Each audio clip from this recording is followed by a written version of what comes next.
Hello! And welcome to Nightmare Nation! A podcast where we talk about haunted places around the world. And scary things! And ghosts and demons. And seances. And possessions. And Ouija boards. And we've done cults a few times now. And UFOs. Yeah, aliens. And all things that are super crazy, weird, awesome.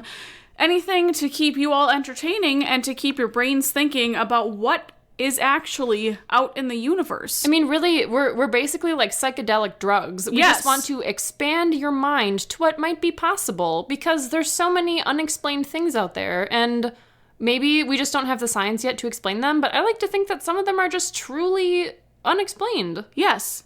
We are the healthy drug for you. Yes, we don't torch your brain. We just expand it to think about aliens. And ghosts. And ghosts. And we just have a lot of fun doing it because we love all things horror and supernatural and scary movies. Yes. And holy shit, I need to interject for a second. Please. It wouldn't be Nightmare Nation without some interjections. Well, and it wouldn't be Nightmare Nation if we didn't talk about at least one horror movie. Yeah, because, so we were back from camping and we just like wanted to turn our brains off. And so we put on a horror movie and we picked Winchester, which came out in theaters like 2 years ago. And it's been on Netflix. Winchester, the Winchester House? Yeah, Yes, okay, okay. I'm a freaking idiot. I have known about this movie for years, since it came out, like 2 years ago, and I always thought it had to do with some, like, haunted house in, like, England, like Winchester, and it literally didn't occur to me until we started watching it, and they started talking about, like, San Jose, California, and I'm like, we did a freaking episode on this house. How did I not know that that's what this movie was based on? I felt like such a freaking idiot. I could not believe it. So Sometimes it takes a little bit to put two and two together. Well, I just, like, I heard about the movie before I knew about the Winchester House. And so I think in my brain it just got, like, filed away as, like, something totally separate. And then when we started watching it, I was like, wait. Hold on the phone. What is happening? So I didn't watch the whole thing because I fell asleep. I was really tired after camping. But that happened. How good was the part that you watched? I mean, it had the, did you ever see Jezebel? No. It's a horror movie that was like, it's decent. It's got her. She was also in that movie. Oh, I forget. I'm picturing the cover art now. But it's some lady that I've seen in other movies who I like. So I thought there was some good acting. I wouldn't say it was, like, scary. Oh, okay. It wasn't particularly scary. Gotcha. Anyway, but, yeah. That's fine. So I haven't seen a scary movie in quite some time. We should watch one this weekend. Yeah, duh. Hello. Yeah. That'd be perfect. I'm Annie. Hey, I'm Anna. That's who we are. You should probably know us by now. We're best friends. This is like episode 35. Oh, I don't even know the number. I don't know. It's something like that. Do the blooper ones count? No. So, like, 36, I think? Sure. Maybe. I don't know. We'll find out when I edit. Exactly. Right. This is our favorite time of the day. Yep. Sweaty time. Sweaty time. We took tequila shot. Post-tequila sweat time. And creme de banana. Creme de banana. Please do not mix the two. I didn't think it was that bad. It wasn't that bad. I just felt like the banana sugar flavor washed away the tequila flavor. It did. And it helped, like, the burn of the tequila. Yes, it, like, went down smoothly. Yeah. It didn't, like, burn the shit out of my throat like tequila normally does. Yeah, except I had a salty banana because I didn't get all the salt down when I took my tequila shot, so that wasn't super awesome. I mean, we're definitely not following the rules of our craft cocktail cult where we use high-quality ingredients and make delicious combinations instead of strange, janky combinations. You know, there are just some times when you just need to make strange, janky combinations to just get It just wouldn't be America without dumping random alcohol together and calling it a cocktail. I mean, that wouldn't be us. That's just what we've done. Yeah. Until we started getting more fancy. You know what? We adapt. Older now. We adapt. Exactly. When your limes are too hard to cut open, like mine were, you use creme de banana instead of lime juice. I mean, what do you want from me? Practically the same thing. They're tropical. Yes. So it works. Okay.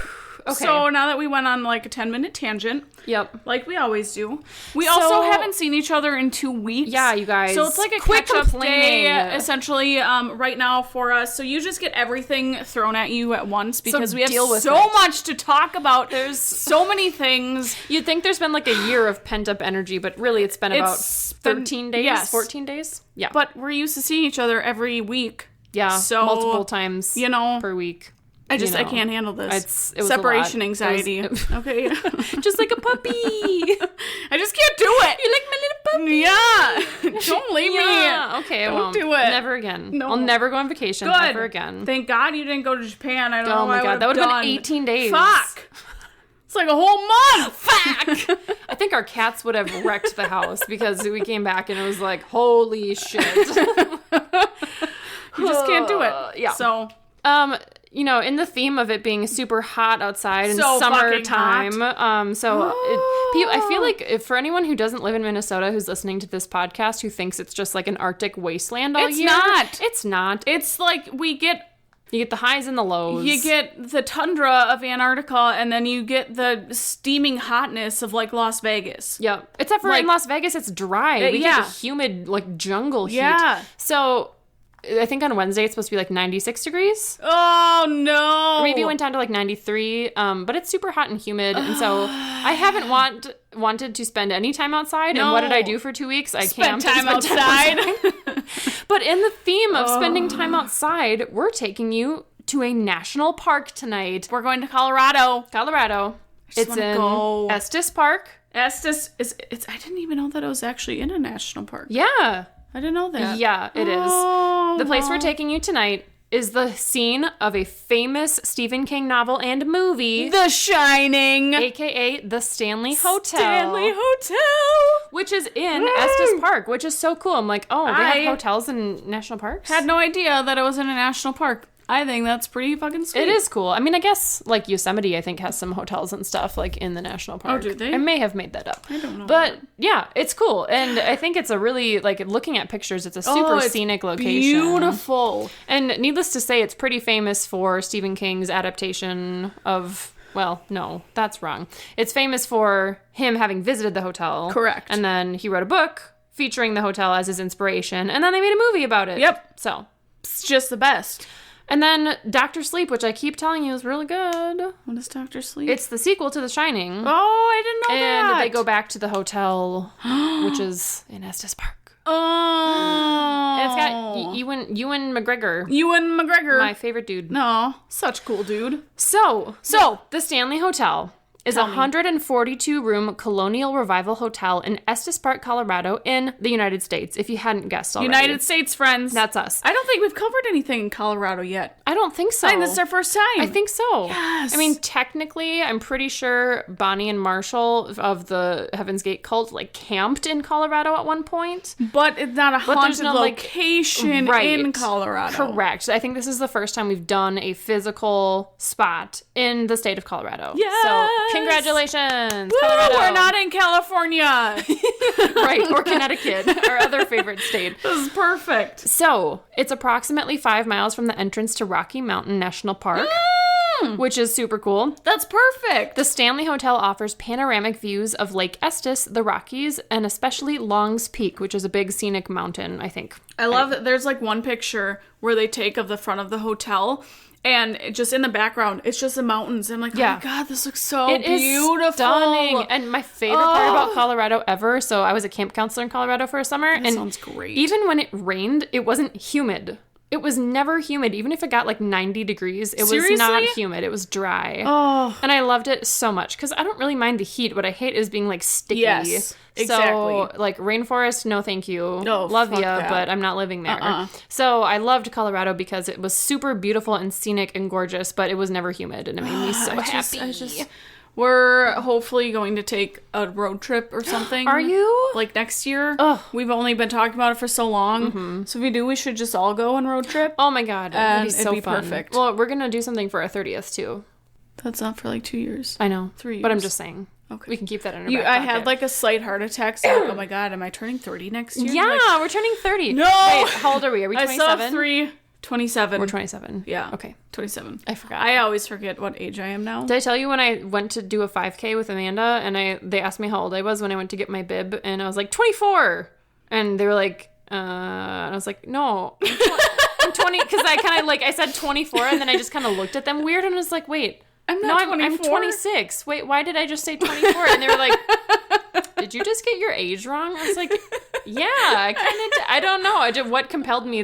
How old are you? 24. And I was like, wait, No, that's not wrong. right. That's wrong. I'm 26. I don't know why I said 24. I get confused on my age all the time. I know. I'm 3 years away from 30. Guys. Oh, Ben turns 30 next year. Freaking old in fart. November. So. Okay. Colorado. So, back to Colorado. Stanley Hotel. The story of the Stanley Hotel itself began in 1903 when Yankee inventor Freeland Oscar Stanley... Freeland? I've like that never name. heard that name before. That's so fun. I love everyone we talk about has such interesting names. Right? Freeland Oscar Stanley arrived in the valley weak and underweight from a life-threatening case of tuberculosis. Tuberculosis! Which was called consumption at the time. So... Yeah, so when you hear people talk about consumption in, like, old movies from, like, the 1800s, they're talking about, essentially, tuberculosis. I almost did it again, tuberculosis! I keep wanting to say tuberculosis. Why is it called consumption? I don't know. Because it consumes your body? It basically consumes your lungs. Okay. I don't know. Well, it's odd. Yeah, so consumption. Consumption. So at the time, the best treatment known to people was essentially, like... balloon lungs? Putting balloons in their lungs and filling them up, and then put them out in the sun to sit there. Because UV lights. Oh man, it's like COVID right now! I bet balloon lungs would fix COVID-19. Let's write to the Disclaimer, CDC. Please don't put balloons in your lungs. What? No.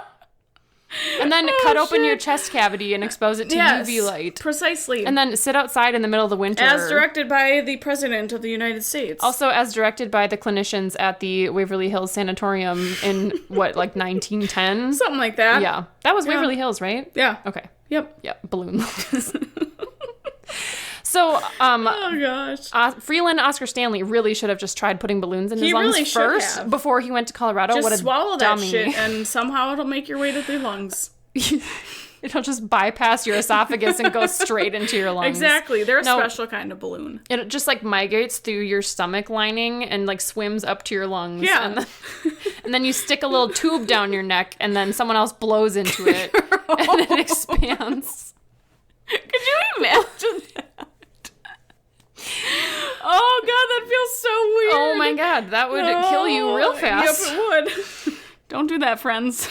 Don't get magical balloons that swim to your lungs. I feel like it should go without saying, but don't do anything we say. We don't know what we're talking about. We are not medical professionals. Okay, So treatment at the time, which sounds actually quite lovely, was lots of sunlight and a hearty, healthy diet and like fresh air. That sounds perfect. Right. So that's like all I need. What you need for like mental health apparently is what you also need to treat consumption/tuberculosis. Perfect. I said it right that time. Good job. So happy. So proud of you. So that's why he eventually went out to the Rocky Mountains in the first place, because he wanted to take in the sunshine and the fresh air of Colorado. Mm-hmm. So what's really incredible is he stays there for a full summer.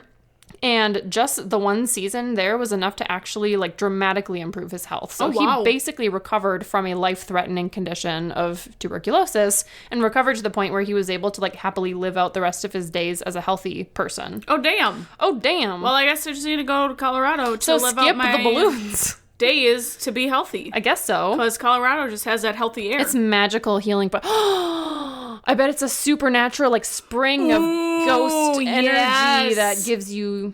We're going to go there and we're going to get super healthy. Great. This is perfect. Does that mean I can eat Taco Bell every day for the rest of my life and I won't die of heart disease?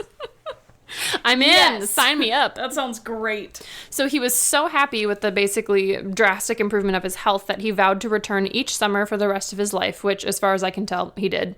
So he and his wife Flora were used to the sophistication of East Coast society, however, and the little community of Estes Park didn't really have anything that would have didn't really live up to his standards. And so they basically decided together that they were going to build a beautiful grand hotel in Estes Park. So in 1907, construction began on the Hotel Stanley, a 48-room hotel that catered to the class of moderately wealthy urbanites who composed the Stanley's social circle back east, as well as tuberculosis patients seeking the healthful climate. Oh, perfect. So it's kind of like a swanky, like slightly upper class, like society retreat, as well as like a health center for TB patients. It's a very odd combination have. And I'm just like picturing a swanky kind of like dinner party with all these like urbanites, and then like someone just like it's like rolling in a guy on a fucking what is that called? Wheelchair? No, a bed. Gurney. Yeah. A gurney. Just like throwing hacking them up along. into breakfast. Here you go. Yeah. Eat. They probably had eat. Here you go. Here's food. They probably had a separate little quarantine area for the TB people. Probably, because otherwise everybody else would get TB. Yeah, so. just like COVID. But I mean, you're in the fancy Colorado air, so they'd probably. So I guess everyone's healthy. immune. You're right. Exactly. Everyone probably was completely immune to consumption because of the healthful climate. Yes.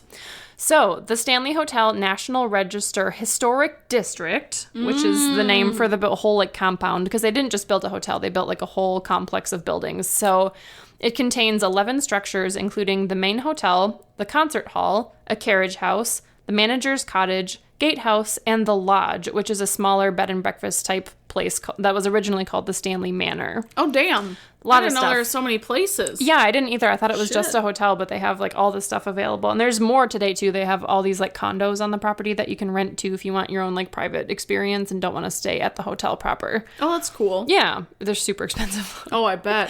So the buildings were designed by Stanley himself with the professional assistance of Denver architect T. Robert Weger. Weiger. Henry, quote, Lord Cornwallis Rogers. Oh, Jesus. And contractor Frank Kirchhoff. Frank Kirchhoff. Don't ask me who any of those people are. Who are they? I don't know. Oh. All I know is they helped design the complex of buildings. They real fancy then, So fancy. Also, I did not know this was a thing, but the hotel has a pet cemetery. What? Literal pet cemetery. Oh, yeah, I knew that. I did not know that. I forgot. I have that in my notes. They moved it in 2012 to make room for a wedding pavilion. So good. So you can get married on top of dead animals. Of the dead. Well, no, they moved them. But I don't. Moved them. All the dead puppies will come haunt your wedding. So sad. Poor babies. So I had no idea they had a pet cemetery, and for what purpose? It was a hotel, right? I can't imagine the need for a pet cemetery. I mean, I guess it is a dog-friendly hotel, so in the event that a dog ends up dying there, but that's wouldn't you want them with you or something? I don't know. It just seemed like a bizarre thing to me, so I wrote that down. So the style of the hotel campus is Colonial Revival, which essentially is a style of architecture that tries to copy elements from the American colonial architecture. So think those really old school kind of red brick buildings from the East Coast, older small colonial town type buildings. And this style also apparently contrasts really sharply with the other hotels in Estes Park. So a lot of them have more kind of the rustic log cabin-y type feel. And this one was kind of Colonial Revival, sort of swanky. So it definitely stood out. And it's kind of pretty. It has a rusty red roof, and all of the exterior walls are white, which it looks so cool. It's so cool, and I you don't see buildings like that. I feel out west very much, not in the mountains. It's definitely different. It's a beautiful building. So the hotel and most of the buildings in the compound officially opened in 1909, and the first guests were apparently immediately impressed by what they saw. So the hotel had electric lights, telephones, ensuite bathrooms, a staff of uniformed servants, and a whole fleet of automobiles to bring guests from the nearest train depot in the foothill town of Lyons, Colorado. Ooh. So pretty swanky by those days' standards. Oh, so fancy. And the cars were, this was interesting, the cars were produced by Stanley's car company, and they were specifically designed to carry people through mountain roads and were called mountain wagons. He just has his own car company? Yeah. Good he has Lord. His own little fleet of vehicles that share what's the word I'm looking for? Shuttles. I was sherries? Sure. That's not the right word. Carries and shuttles and became sherries. Shuttles, yeah, shuttles people up to the hotel. That's neat. Which is pretty cool. So he basically already had his own successful car company and didn't really need the revenue from the hotel. And he basically said that he kind of operated it as a hobby for him. And he said that he frequently actually spent more money than he made during the summers at the hotel. Jeez. Yeah, so he just wanted to be in the mountains and thought it was fun and didn't really care whether or not it was successful financially. I mean, I wish I could do that. Seriously. That'd be sweet. I know. Let's start a little B&B out in Colorado. It can be our cult B&B. Yes. You just get cocktails all the time. All you do is drink cocktails and look at the mountains. Yes. and then tell scary, spooky stories around the campfire at night. So perfect. Doesn't it, though? Gosh. I love it. Yes. So the success of the hotel and Stanley's influence and money had also done much to develop the burgeoning town itself. And now that I'm reading this out loud, I wonder if Estes Park is just the name of the town and it's not actually in Estes Park. I have no idea. That would probably make more sense. Because it said it was outside the entrance to Rocky Mountains National Park. Okay. So I think I got that wrong. But it's just close to it. It's confusing. It's called Estes Park. So what was I supposed to think? Stupid Colorado, get your shit together, guys. They're all just too high out there right now. I know. Jeez. So basically, his whole building of the complex and bringing all the people and the money into town was basically helping the town itself develop. And they eventually built a waterworks, a power plant, and civic organizations that were all in some way kind of tied back to Stanley and his hotel business. There was one violent incident. So largely, the hotel was like violence-free. But there was one incident during the early years of the hotel when a gas explosion damaged a large portion of the hotel and injured some of the staff. So no one was killed, but reports of exactly how many people were injured or like what happened were basically only reported on in the local tabloids. And those accounts conflict. So as per usual with anything we talk about on this podcast, no one really knows what happened. No one ever knows what happens. So the lack of easily available electric power prompted Stanley to have auxiliary, why am I like questioning that word all of a sudden? Gas lighting systems that were installed of June of 1911, and the day after the pipes were filled with gas, they exploded. Oh, good. They lasted one day. Perfect. So someone did it wrong. Good. One of the telegraphs of the incident said that 8 people were injured and one maid was thrown from a balcony, shattering both of her ankles. Ooh, that's uncomfortable. Sounds awful. Yeah. But then a local newspaper said only 3 were injured, so TBD. Get your shit together. In the following years, a number of renovations and additions were constructed. In 1916, the east wing of the main building was extended in the rear, adding several guest rooms. In 1921, a rear veranda was enclosed, forming a room that currently serves as a gift shop. And around 1935, the hydraulic elevator system was replaced with a cable-operated system and extended to the 4th floor. Ooh. Very fancy. So fancy.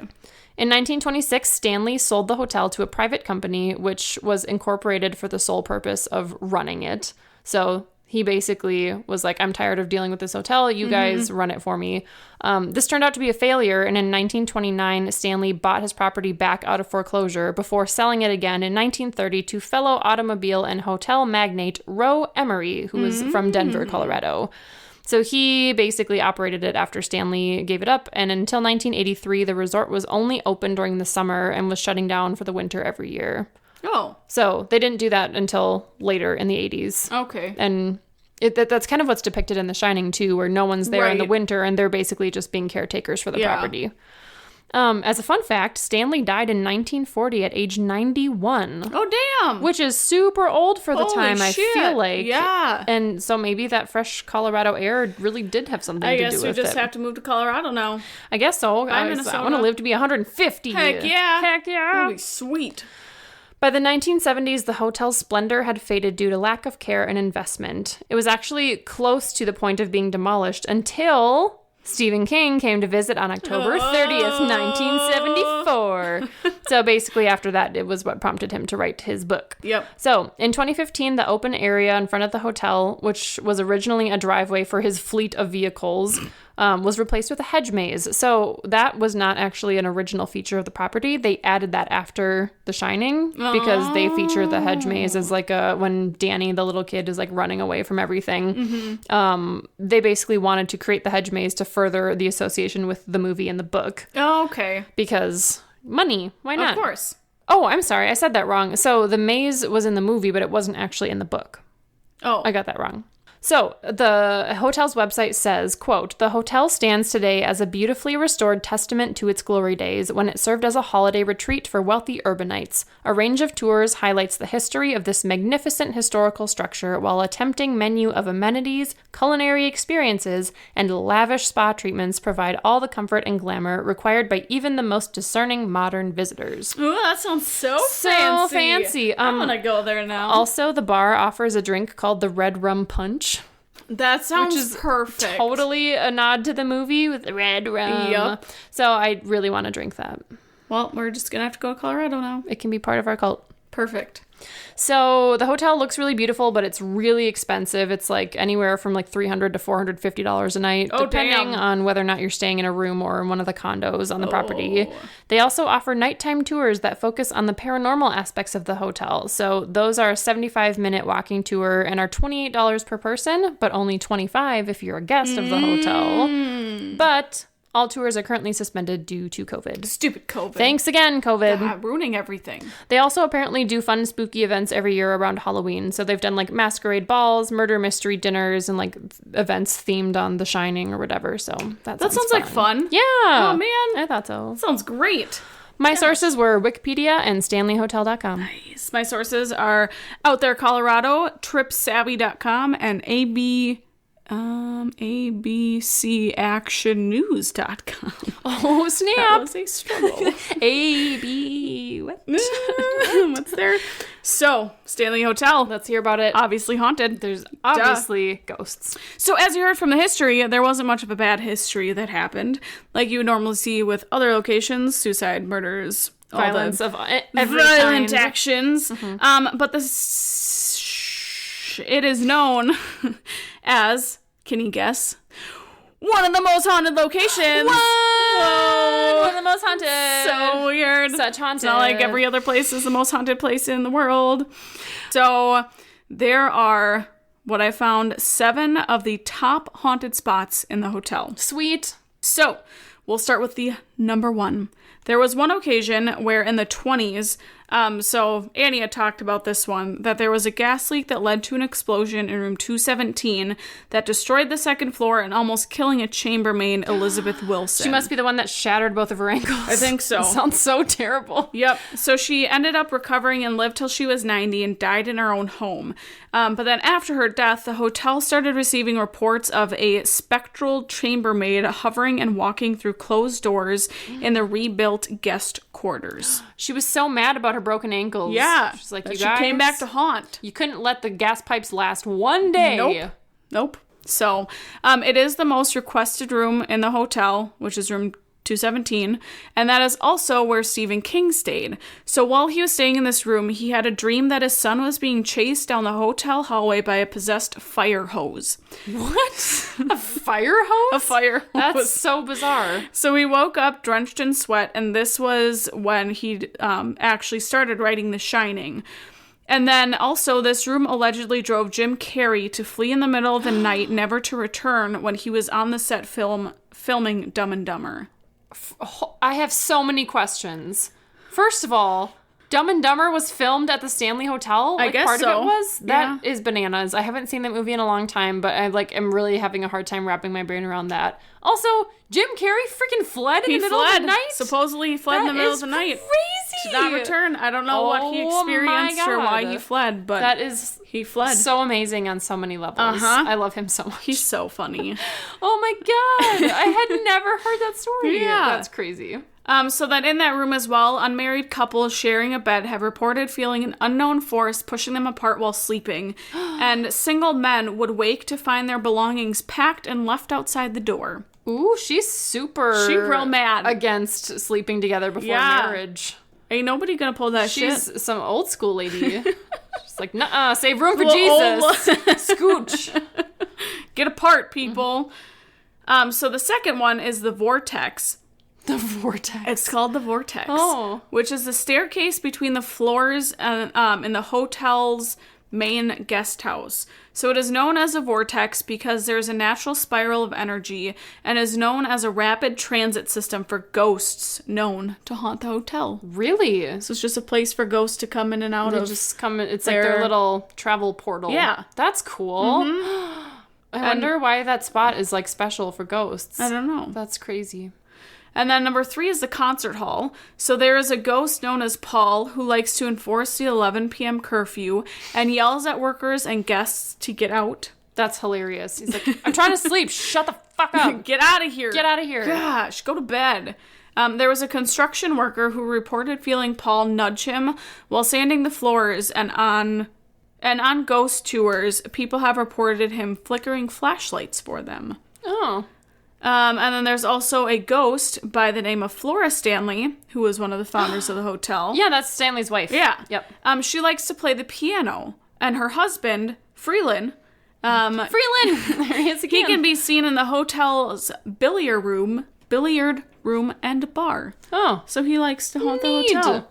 That Wonder seems... if it's just like during the summer months. Like yeah. he used to stay. Oh, that's a great question, because if he was still there in the winter, that would seem suspect to me, because he died before they opened it up for the winter visits.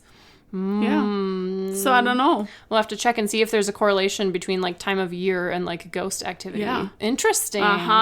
And then Lucy is another ghost who was either a runaway or homeless woman who found refuge in the hall and often communicates by flashing lights. Seems to be a favorite at this hotel. Yeah. Just walk around with a flashlight, clack, and then everybody will just flash your flashlight for you. I thought you were going to say that everyone just flashes them. Just lifts their shirts up. Here you go! Flash the ghost. Take a look. You're going to flash my flashlight? I'll flash you. Sounds perfect. Yeah. Ghost boobs. I was Bet trying you've never seen that before. Ghost boobs. Nope. So number 4 is room 401, which is the entire 4th floor, which used to be an attic and is where female employees, children, and nannies stayed. But now people report hearing children running around, laughing, giggling, and playing. There's also a closet that likes to open and shut on its own in the room. Stop. So the whole 4th floor is like a space that you can rent or like stay in? So it used to be an attic, and then they changed it. They renovated it to have rooms in it. But people in room 401, they can hear the children running around. Okay, so there's multiple rooms up there now. Correct. Okay. When it wasn't, like, the rooms, that's where, like, the attic space was used to house the female employees and children. Cool. And then there's room 428, where guests have reported hearing footsteps above them and furniture moving around, but is impossible due to the slope of the roof and no space above them. I was going to say there's only 4 floors, so how could that be possible? Yep. Oh, ghosts banging away in the attic. There's also a friendly cowboy apparition that shows up at the corner of beds. Oh, a cowboy ghost. Yeah, he just shows up at the end of the bed. Cute. He's like, hey, I'm here. How do they know he's friendly? He just like says hello and then leaves? Just stands there and just doesn't bug you. He's a little Colorado cowboy. Yeah. So then there is the grand staircase, which is a popular passageway for the hotel residents' ghosts. There was a visitor from Houston in 2016 that snapped a photo of the staircase, and when he or she returned home to look at the photos, there was an apparition at the top of the staircase, and the visitor didn't remember anybody at the top of the steps. Oh. So I saw the picture, and the way that they took the picture, people were moving, so they weren't, like, everybody wasn't clear and in focus. And at the top of the stairs, you see, like, this white mass of something, and, like, it could potentially be an apparition, but it also could be someone in, like, the process of walking up the steps. Sure. So we're relying on the commentary that he didn't remember seeing anyone at the stairs, which could be just a mistake. Yep. But yeah, interesting. So I don't know. Then we have underground caves. So what? Yeah. I had no idea there was. I just made such an obnoxious, over-the-top gesture with my head. What? I didn't know there was caves. Okay, tell me all about it. So there was nothing stated about what people see down there. It was used in the early days for workers to move about the hotel easier and faster. It's also said that there is a higher than average concentration of limestone and quartz, which is believed by some to draw spirits to the property.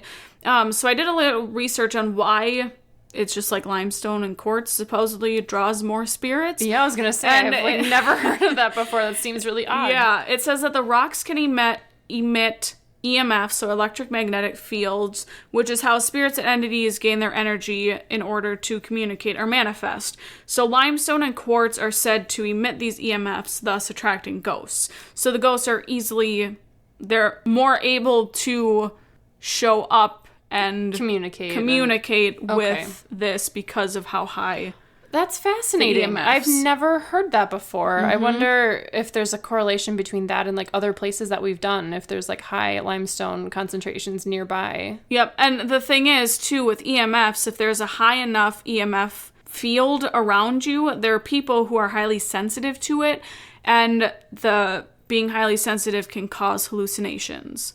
Really? Mm-hmm. Oh, so that's almost like some of it might not be real then. Yep. If like you, that's why so a lot of the crazy. times, like, paranormal investigators will walk around with an EMF detector to see if there are high electromagnetic fields, because then that whoever is living there could be sensitive to it, thus causing their seeing apparitions. Okay, that is fascinating. I had no idea. That seems like such an interesting, like, it's like what we talked about at the beginning. There's, for a lot of this stuff, there probably is science that can explain it. We just don't have the science available yet. But that's one case where we do, and I never knew that. That is super cool. Yep. Huh. Yeah. So it's pretty neat. So it could just be people hallucinating because of the high EMF fields. Or the demons are making them hallucinate. That too. Yeah. Stupid demons. I bet it's demons. Yeah. Okay. It's always demons. Always. So there are some general sightings people have experienced that include seeing shadowy figures, hearing eerie laughter, flickering lights, and items moving on their own. And then there have been multiple reports of seeing children apparitions on the 4th floor with no records showing any children ever dying in the hotel. There's one ghost named Billy, who the staff says has autism, and he roams the ground and is known to play with guests' hair. Cute. Yeah. How do they know he has autism? That's what I wanted to know as well. Like, that ghost is definitely autistic. you can just tell. Like, what? No, I don't think so. Again with the generic ghost names. Right? Billy, Ted, Sarah. Paul, Sarah, Jimmy. Like, yep. No. There's never any, like, Archibald. No. Or, like, some super Nothing unique crazy. name. Exactly. I guess there's not a lot of people probably named Archibald, but, like... Why aren't you haunting places? It's just Billy just seems like such a quintessentially little ghost boy name. Yep. Like, there's probably 1,000 ghosts named Billy, but... Of course. Anyway. Like Annie said, there's a pet cemetery on the grounds, and as a final resting place for some of the owner's animals. Okay. So people have reported seeing ghosts of cats and dogs just roaming around. That's just amazing. Hanging out, walking around, little ghost animals. Little ghost dogs walking around. Cute. Little babes. Little babies. And there was a family that stayed in the hotel hoping to experience something paranormal. So they decided to walk the hallways to see if they could find anything. And while walking around, they ran into a member of the cleaning staff that told them the ghosts don't like vacuums. So when they are on, the ghosts will turn them off. What? Yep. Assholes. I know, just right? Let me do my job. Like, fuck you. Jerks. Just need to clean this room and you turn off my vacuum. They're like my cats. They don't like the vacuum either. It's just too loud for them. It's too scary. They can't handle it. That's hilarious. And then there was a guy who stayed in the hotel after watching The Shining. And he finally drifted off to sleep and was suddenly woken up by a blood-curdling shriek. Ooh. The scream happened a second time and echoed outside of the window, which technically could have been an animal since you're in the mountains and there's large cats and wolves and foxes. I was going to say, have we talked about fox screams before? Because you showed it to me and it sounds terrifying. Yes, they sound like someone getting murdered. Yeah. Like, legitimately. It sounds like a female just screaming her lungs out. I'm pretty sure probably half of the, like, women screaming things we've talked about on this podcast are probably just foxes screaming in the distance. Likely. Like, they sound eerily like a dying woman. Mm-hmm. Like, and then the hotel has hosted multiple paranormal investigations, including Ghost Hunters and Ghost Adventures. Our favorite. Our favorite. Hooray. And that, my friends, is the Stanley Hotel. And it's many, many ghosts and hauntings. All of them. I want to stay there, but it's so expensive. It's really expensive. We'd stay for a night just to see if we can experience anything paranormal. I suppose if we split the cost, then it's much more reasonable. Plus, who doesn't need an excuse to go out to Colorado? Exactly. It's so effing pretty out there. I just want to go so bad. I've So never bad. been. It's just like a little hop, skip, and a jump away. Basically. That's fine. It's about a 16-hour drive No, from that's here fine. to where we were camp counselors. No, So that's not bad. It's not bad. It's perfect. We did it in like one day. Yeah, Yeah. we can do it. It's a long day. Yeah. But you can do it. Friends. Friends, Send in your stuff. I want to hear your stories. If you've experienced something paranormal or scary or unexplained, or maybe you've been to the Stanley Hotel, Let us know. Let us know. Send it in to nightmarenation19@gmail.com. You can also send us any recommendations you have for locations you'd like to hear covered on the podcast. Heck yeah. Heck yeah. And then you can find us on all social media platforms, including Instagram at nightmare.nation19 and Facebook at nightmare_nation19. Look us up, like us, subscribe, rate and review, and do all that fun shit. But don't use a Ouija board. Don't use it. Don't do it. Don't be stupid. Don't make me keep telling you. I'm so sick of it. Seriously. Quit it. God. Do go to haunted places. Please. Do not have a seance. But let us know if you have done a seance or have used a Ouija board or have experienced paranormal things, because we want to know, but just don't do it again. Yes.